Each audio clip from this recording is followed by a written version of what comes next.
सबसे पहले तो पार्टी में जो आज हमारी ये मीटिंग हुई है तो एक तो ये मैसेज है एक हमारा यूनिटी का कि अगर ये हमारे मुखालफिन ये समझते हैं कि किसी भी तरह से वो कामयाब हो गए हैं अपनी इन चालों से हरतों से कि वो तहरीक इंसाफ जो कि एक नज़रिए का नाम है, इमरान खान ने एक कौम को एक सोच और नज़रिया दिया है, तो कोई ये समझता है कि उसके अंदर कोई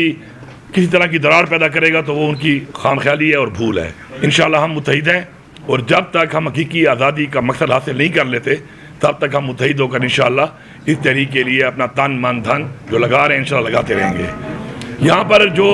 फस्तायत और जो जबर तहरीक इंसाफ के साथ किया गया है और जो 9 मई से एक इन्होंने ड्रामा शुरू किया, तो मैं पहले भी फ्लोर ऑफ द हाउस बता चुका हूँ, आपके सामने दोबारा बताना चाहता हूँ कि मैं 9 मई से पहले गिरफ्तार हुआ था, आप सबको पता है। तो ये जो कहते हैं कि जी 9 मई हुआ था और 9 मई में चूँकि हमने कोई ऐसी लाइन क्रॉस की कि जो पता नहीं कोई बहुत मुकद्दस चीज़ थी और उसकी वजह से जो कोई बात है, तो ऐसा बिल्कुल नहीं है। मैं 9 मई से पहले गिरफ्तार हुआ था और नफरत जो है इमरान खान के खिलाफ तहरीक इंसाफ को ख़त्म करने की साजिश उस वक्त से शुरू थी, क्योंकि जब मुझे उठाया गया तो मुझसे इमरान खान के ख़िलाफ़ ही बयान देने के लिए टॉर्चर किया गया और मुझे उसके ऊपर इतने पूरे पाकिस्तान के चक्कर लगवाए गए कि आप इमरान खान के ख़िलाफ़ बयान दें, आप बुशरा बीवी के ख़िलाफ़ बयान दें और आप तहरीक इंसाफ को छोड़कर अपना और कोई रास्ता इख्तियार करें। तो मतलब 9 मई से पहले ये वारदात शुरू थी और ये जो 9 मई का बहाना है ये सिर्फ एक ड्रामा है और इमरान खान एक निशाना है उसका, इस ड्रामे का जो उन्होंने बनाया है।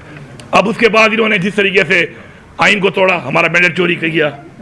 उससे पहले आइन तोड़ा, इलेक्शन नहीं कराए टाइम पर, जो हमने 2 हुकूमतें अपनी तोड़ दी थी। उसके बाद हमारा मैंडेट चोरी करने के बाद हमारी रिजर्व सीट तक भी इन्होंने फैसला दिया है। तो मेरे ख्याल है पाकिस्तान की सियासी तारीख का ये एक बदरुमान धब्बा है जो कि इस पूरी की पूरी रियासत और इसके इदारों पर लग चुका है। लेकिन इनको कोई शर्म नहीं आ रही। 26वीं तरमीम जो है वो भी पाकिस्तान के जमहूरियत के ऊपर, पाकिस्तान की अदलिया पे एक ऐसा हमला किया गया है कि जो पाकिस्तान की तारीख में याद रखा जाएगा जब तक इंशाअल्लाह दोबारा हमारी हुकूमत नहीं आती और हम इसको रिवर्स नहीं करते। आपके सामने पीका एक्ट और ये जितना भी कुछ हो रहा है ये एक कौम को गुलाम बनाने की एक साजिश हो रही है। लेकिन हमारे आबा अजदाद ने इस पाकिस्तान को हासिल करने के लिए अपनी जानी और माली कुर्बानियाँ दी हैं। हम किसी भी तरह किसी भी इदारे को, किसी भी शख्स को, किसी भी पार्टी को, किसी भी हुकूमत को, किसी भी रियासत को बिल्कुल ये इजाज़त ना देते हैं न देंगे और अपनी हमारी जंग बल्कि ये जिहाद जो है इंशाल्लाह हमारा शुरू है। अब मैं अब थोड़ी सी बात करता हूँ, उसके बाद बाकी भाई बात कर लेंगे, आपके सवाल जवाब भी हम ले लेंगे। कि यहाँ पर जो एक बात चल रही है रिगार्डिंग कि जी ये पख्तूनख्वा में इमरान खान की जो हुकूमत है, बाकी हुकूमतें उन्होंने चोरी कर ली, जो एक ज़ोर बाजू पे वहाँ के लोगों ने, वहाँ के मेम्बरान ने, उम्मीदवारों ने ज़ोर बाजू पे चोरी, वहाँ पे भी हुआ है मैंडेट, लेकिन उन्होंने अपना वोट का तहफ़्फ़ुज़ कर लिया और एक हुकूमत बन गई। तो उसके ऊपर आप जिस तरीके से पहले खान साहब की एक छोटी सी बात के ऊपर कि उन्होंने कहा कि जी मेरी मुलाकात करें, और खान साहब का जमहूरी हक है, सियासी हक है उनका कि वो पार्टी के हेड हैं, पार्टी के लीडर हैं, पैटर्न इन चीफ हैं, पार्टी के चेयरमैन हैं, वो अगर मुलाकात करना चाह रहे हैं बजट के ऊपर, जो पूरे मतलब बजट एक प्रोसेस है, पूरे साल का एक विजन होता है, अपना विजन देना चाहते हैं, तो इन्होंने मुलाकात वो चीज़ को इन्होंने जानबूझ के उस तरफ ले कि मुलाकात ना करवा कर एक साजिश करने लगे थे हमारे खिलाफ। चूँकि मैं वज़ीर आला हूँ, मेरे पास भी इदारे हैं, तो मैं ये साजिश भांप चुका था और इसलिए मैंने स्टैंड लिया और खान से मुलाकात इन्होंने नहीं छोड़ी। लेकिन अल्हम्दुलिल्लाह खान की जो सोच थी वो मुझे पता थी कि खान ने मुझे कभी भी नहीं कहा था कि अगर मुलाकात नहीं कराते तो हुकूमत भी जाने देना, वरना हुकूमत जाने का इख्तियार तो खान के पास हर वक्त है, जो भी उसके पास मौजूद है।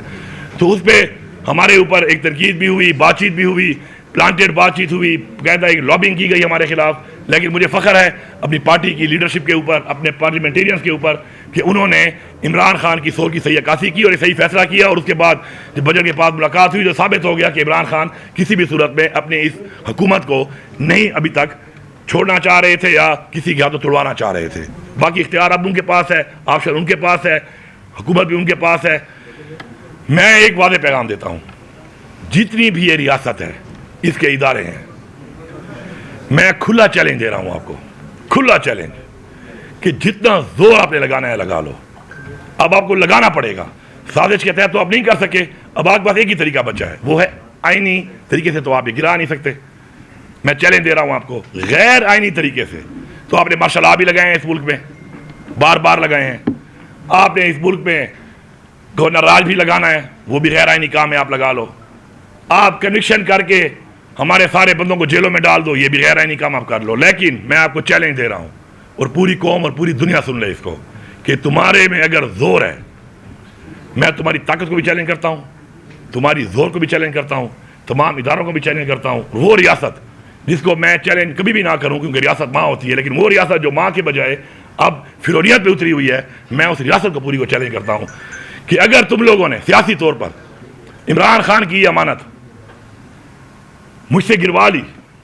या आपने इस हुकूमत को टबल करके दिखा दिया, तो मैं सियासत छोड़ दूंगा। अब तकड़े हो जाओ, सारी पार्टियां भी तकड़ी हो जाओ, सारे इदारे भी तकड़े हो जाओ। हमारे माशाल्लाह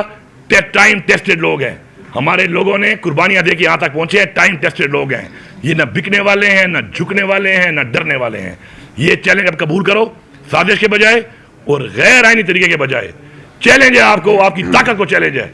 आपकी फुरनियत को चैलेंज है कि आप ये हुकूमत टबल करके दिखाओ, मैं सियासत छोड़ दूंगा। लेकिन आप ये नहीं कर सकते, क्योंकि आपकी इतनी औकात नहीं है। अब मैं ये लफ्ज इस्तेमाल कर रहा हूं आपके लिए, आपकी इतनी औकात नहीं है।